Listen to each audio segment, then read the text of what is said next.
I am not a financial advisor. This is not financial advice. Do your own research. Consult a professional investment advisor before making any investment decisions. This show is for entertainment only. Faites vos propres recherches. Here we are in another episode of the Simple Success Podcast. And this is financial life coaching from a happiness perspective.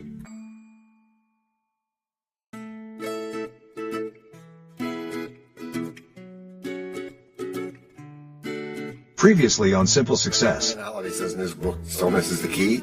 Slowing down lets you see things more clearly. So this is one of those academic minds kind of things, huh? Not at all.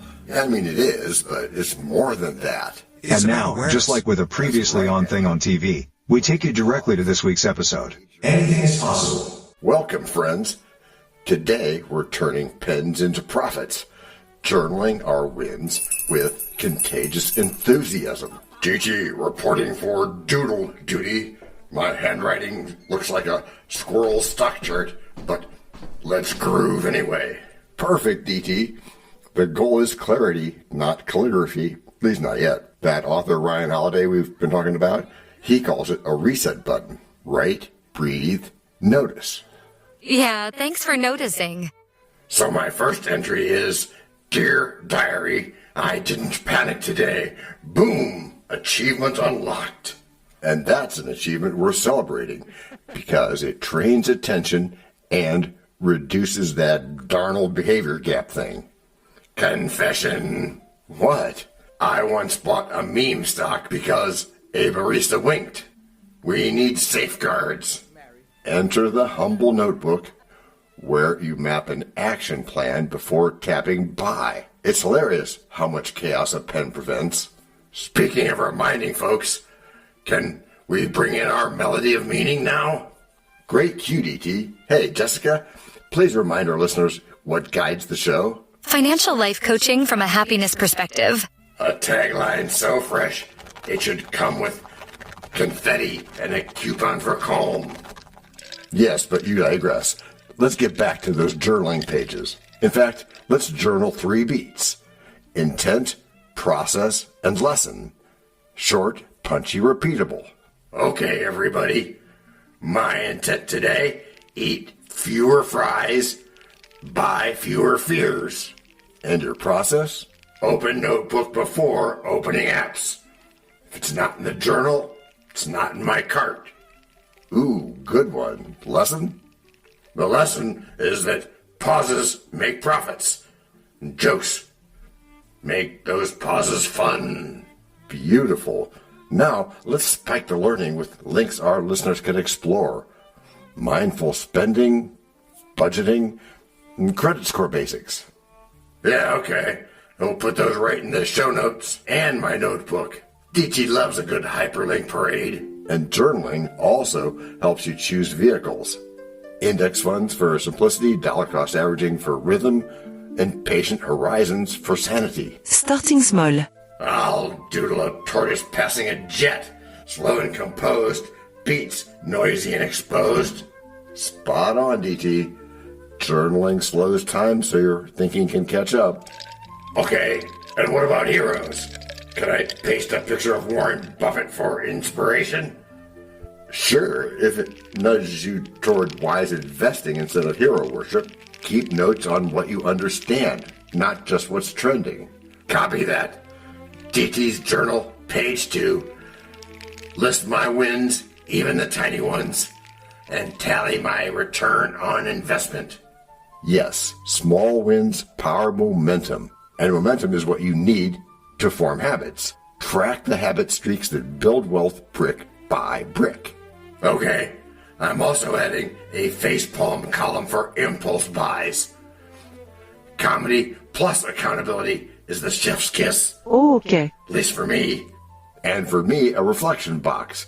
What would past me advise? What would future me thank me for? Future DT sends postcards from Vacation Island, funded by less panic and more planning. Another journaling gem. Debrief after every trade. What did you see? What did you miss? What will you do differently next time? And if the page is empty, I didn't do the work. No journal, no trade, DT law. Right. I like that law. Also, review weekly, 5 minutes to update your action plan if you feel you need to, 5 minutes to prune the noise because you do need to, plus 1 minute to add a terrible drawing of a victory cape. Yeah, if you want to, make it fun, because that way you'll keep doing it. And consistency beats intensity. Just like that tortoise thing you talked about. Notebook shopping tip. Pick something you want to open. If it sparks joy, it sparks entries. Absolutely. And sprinkle in inspiration like create a life you love so the work feels like a path, not a punishment. DT officially promotes pen and paper to MVP of my financial podcast routine. And that is how we journal toward better choices and calmer days. We measure our growth in thoughtful ways. By writing our wins through mindful phrase.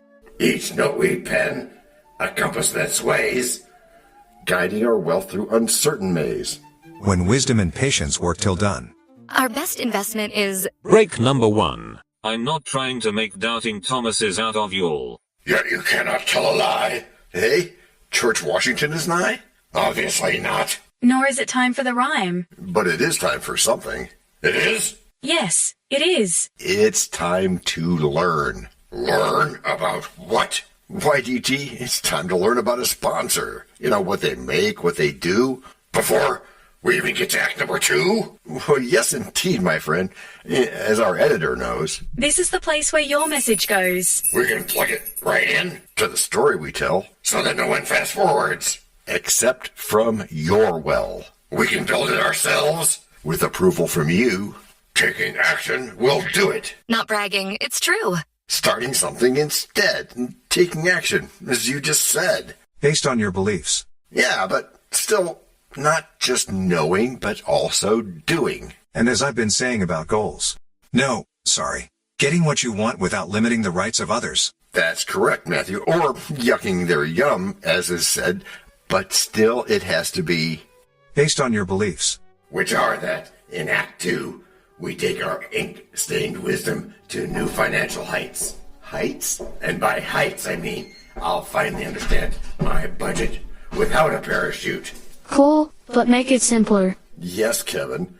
And today we had a guest who blends financial numbers with emotional balance. Welcome. As we're getting started today, how about you tell me a little about yourself? Yeah, you bet. I'm Bradford, and I'm a bit of wisdom from the Carnegie Institute in South Kensington. That's near London, right? Yep. So what do you do in all that? I'm both a financial analyst and a psychologist, which means I measure your optimism in percentages. I'm already 60% nervous and 40% caffeine, so I'm fully invested. You're tracking progress. Excellent. That's what journaling is. Noticing patterns before they absquatulate into chaos. Beautifully said. We often underestimate how reflective writing shapes our account development and achievement mindset. Achievement mindset sounds fancy. Can I trademark my procrastination portfolio instead? You could. But the goal is growth, not guilt.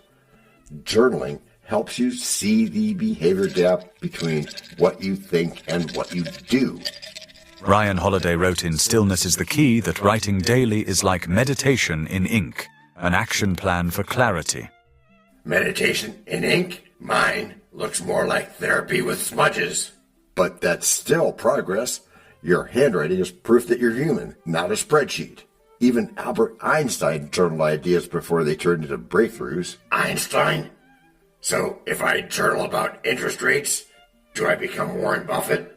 If only. But you might catch a glimpse of wise investing logic before emotion takes the wheel. And there's our golden intersection. Where psychology meets finance.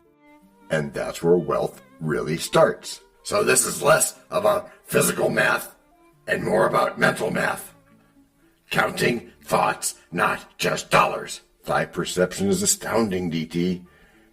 Journaling keeps you active in your own mind, like an internal audit for your habits. I like that. An audit with doodles. Dear brain, we overspent on cookies again. And now we're getting honest. And honesty builds consistency, and consistency builds confidence. The compounding effect of calm. That's true. I tell clients, your budget is a mirror, not a monster. Journaling turns that reflection into a learning curve. And sometimes I'll laugh, because if I can't laugh at my avocado toast column, what's the point? Laughter is financial therapy. Some even say the best medicine. And humor is compound interest for the soul. Speaking of which, you're about to cue Jessica, aren't you? Guilty as charged. Hey, Jessica, what do we always remind our listeners of? Financial life coaching from a happiness perspective.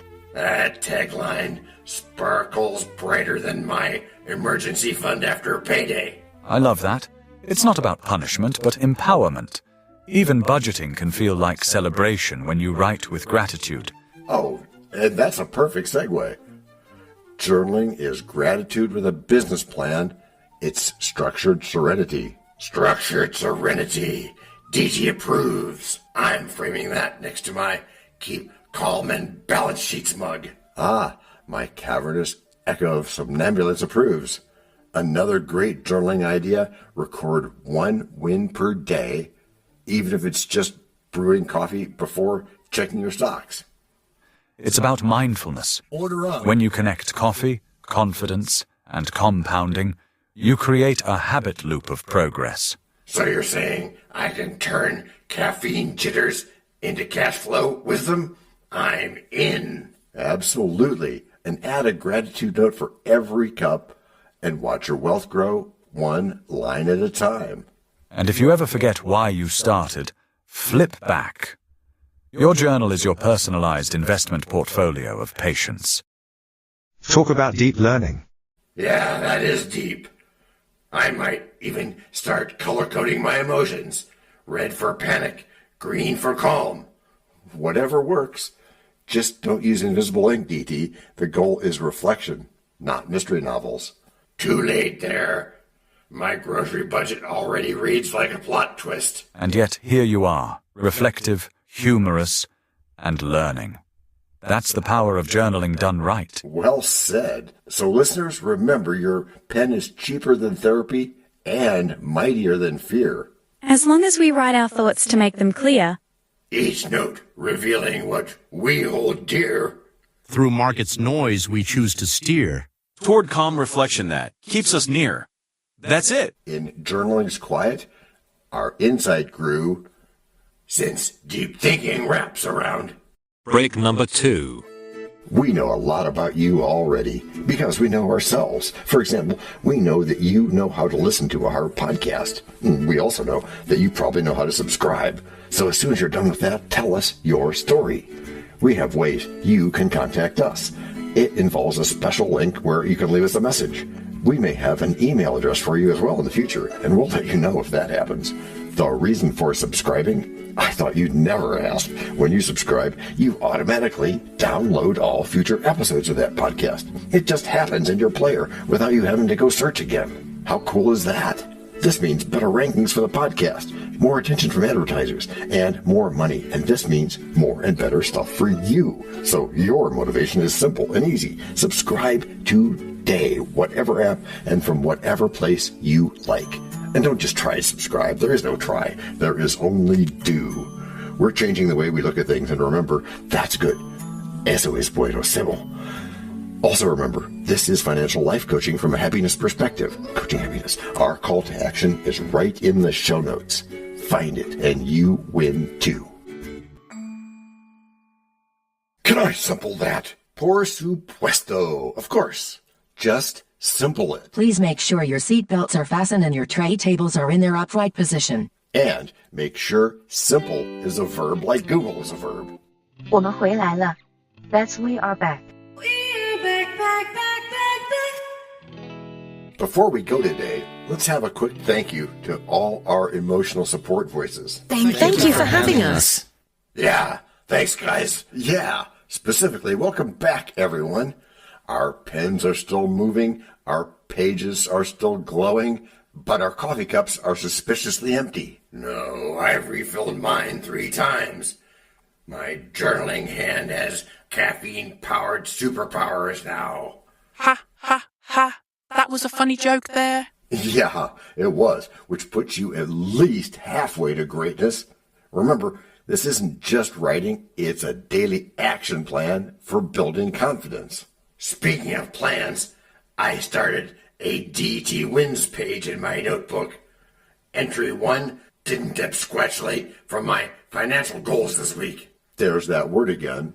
Hint, listeners, go look it up. There's a link. Yet still there is progress. Because that's what journaling does. It turns small steps into success stories. Success stories? I wrote a whole page on how I resisted buying another smartwatch. That's personal growth right there. And that's what I call mindful spending. Every journal line is a rep at the gym of self-control. So I'm basically a financial athlete, bench pressing budgets. This is a true thing. You're lifting budgeting to new heights. You know, my before journaling life looked like a deleted spreadsheet, chaotic and lost the field. But now I can track my wealth without breaking a sweat. And that is the dream. It's not just numbers, it's about awareness. That behavior gap shrinks when you start noticing where your energy and your money actually go. That's true. And I even gave names to my spending categories. One's called Uh-oh and another called I Regret Nothing. Naming things creates ownership and it turns chaos into clarity. And it makes financial podcast content a lot more fun too. Sure beats naming your pillow.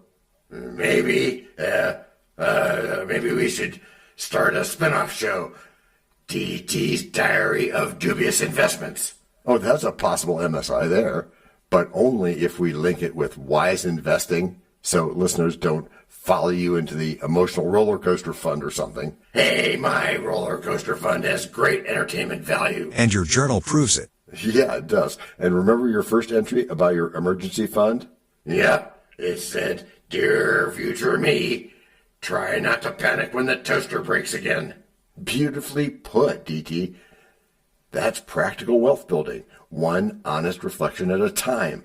You know, I never thought a notebook could help me sleep better, but now I offload my worries before bed instead of counting debts, which is part of the journaling magic. Less anxiety, more clarity, and bonus creativity. It's like meditation, but with ink. Or therapy with a punchline. And speaking of punchlines, hey Alice, what's our party wisdom today? Financial life coaching from a happiness perspective. That tagline never gets old.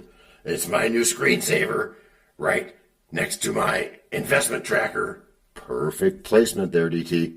Journaling works because it reminds you that your past is your best teacher, not your worst critic. True. I reread my early entries and thought, who wrote this? Oh, right. Me, just less caffeinated me. See, reflection equals growth. Whether it's gratitude, planning, or laughter, it all compounds like interest. So my sense of humor is appreciating in value? Absolutely. And there are no taxes due on that appreciation. Then you are all rich already? Yeah, if only. It's not quite that easy, robot lady. And that's the final journal entry for today. Ink it down, share your progress, and keep writing your financial story. Watch it as it grows and gets better. Dear listeners, may your wallets be wise, your pens be brave, and your pages never run out of space. Which is how you've all gotten good. Gracias por escuchar. Salut. À la prochaine. No robots were harmed in the making of this podcast. No dogs were shot either. This podcast and our other podcast are productions of Little Red Hen Industries. Part of the Sonic Boom Network, where we do the hard work for you. And Rishi helps our hen bake the bread by giving credit to these great people. Techno King, John C. Brandy. That's me. Alter Ego, Doubting Thomas. And that's me. Fact Checker, Napoleon Bonaparte. Social Manager, Abraham Lincoln. Always on the internet's inner tubes whatever. Media Expert, Augustus Caesar. Psychologist, William James. Sound Designer, Les Paul. Thank you for inventing multitrack. Language Consultant, Leah, the French do-your-own research lady. Cough, cough, cough. Videographer, Ertaman Koshki. Lights, camera, action. Inspiration, many podcasts and other sources and of course Napoleon Hill. Additional inspiration and thanks go to Steve Jobs, Joseph Allen, Charles Darwin, Leonardo da Vinci, Henry David Thoreau, Abigail Adams, Jonathan Livingstone Seagull and the Stick Figure.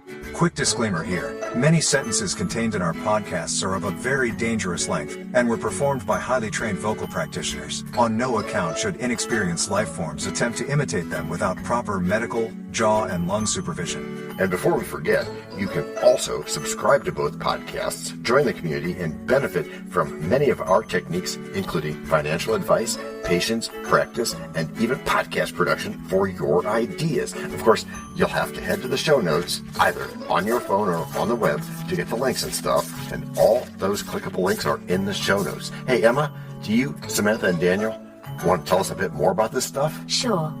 The artificial intelligence or AI voices that you hear in our work are offered up by Google, Amazon Polly, OpenAI and ElevenLabs. They don't sponsor us yet, but we love what they do and we just love what AI can do when lovingly crafted. Finally, you can find us through our network. We happily consider guests and consider guesting on other people's shows. That sounds like a really old school computer voice. I'll call it Zarvox. It's definitely not Samantha, or any other modern AI. Yeah, thanks for noticing. And really finally, our music comes from Cube by Ben Sound and from Piano Background by Nick Simon Adams. Thanks also to AI MuseNet, Suno, Audio, ElevenLabs, and Ace Studios. The sound effect credits go to Jackson Academy Ashmore, Canoe CG, Dr. Jekyll, Joe Payne, Everything Sounds, MK Play More Stories, ERH, Sand Emotions, Big Pickle 51, and Just Kidding. Yes, that's his or her name, all on free sound. Also, languages are the bomb.